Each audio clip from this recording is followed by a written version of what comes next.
Hey guys, so I had some thoughts after therapy today about recovery and identity, and I've thought about this a lot in the past few months. I think that something that is super easy for someone in recovery to do is to identify themselves as like recovery warrior or like a person in recovery. Like that is your identity. Like I'm in recovery and I'm doing so well. Look at me doing so well.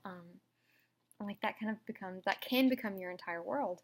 And that's still defining yourself by your eating disorder. And I think if you can't move past that identity, you can't really move past your eating disorder. And so I think a really difficult part of recovery is finding out who you are without an eating disorder. And I think that can be your temporary identity, like recovery. Like I think sometimes you just need that. You need for that to be your identity for a while. But if you just want to move on, then you got to find other things.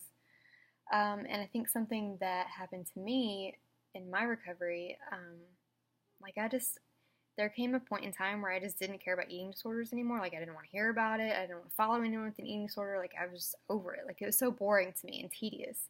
Um, and so I like started to explore like what is really important to me now that I'm not in my addiction anymore. And I got involved in social activism and came across issues that just really affected me emotionally, and then I got really involved in. And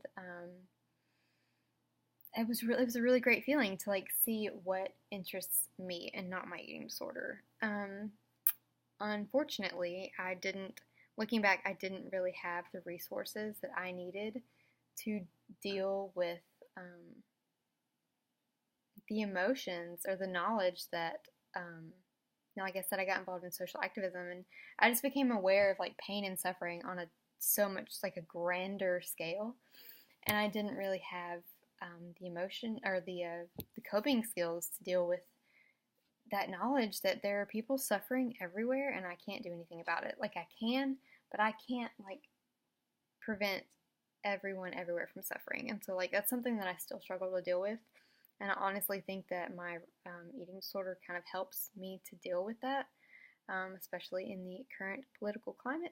I see people that are they're suffering and they're struggling every day, and it just like it breaks me. And I feel like before I relapsed my eating disorder, I felt that heartbreak so much more intensely.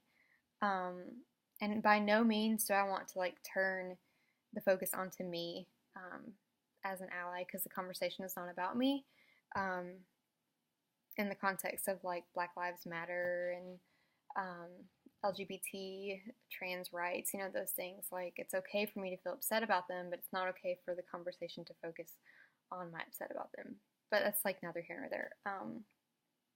So I think that next time in recovery, I have to kind of expect that I guess just like dealing with emotions, like life, whether you're involved in activism or not, like life is painful and you're going to feel terrible things, and you have to learn how to deal with that without your eating disorder or your addiction. And I just didn't have those. I wasn't prepared for that, I guess. I don't think. So even though I was weight restored, maintaining my weight without counting calories, which was weird,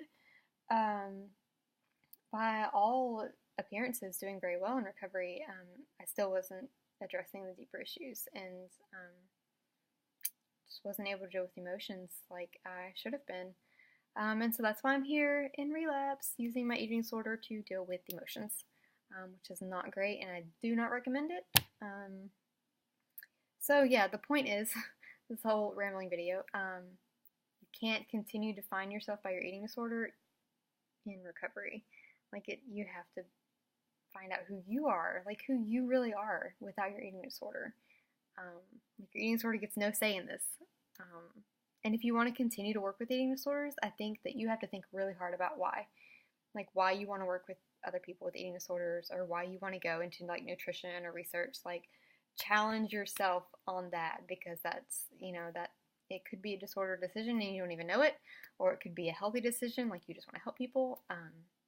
You just have to think really hard about like what you want out of your life, what you want, and not your eating disorder. And I think that's where I failed a little bit. So I'm gonna work on that next time. Hope you guys are doing well, and I hope you've enjoyed this video, even though I just kind of rambled forever and ever. Yeah, so if you have any questions, comments, advice, whatever, shoot me a DM, send me a message on Tumblr. I'm open. Yeah, like I said, hope you're doing well. I'm going to end this video because I just keep talking.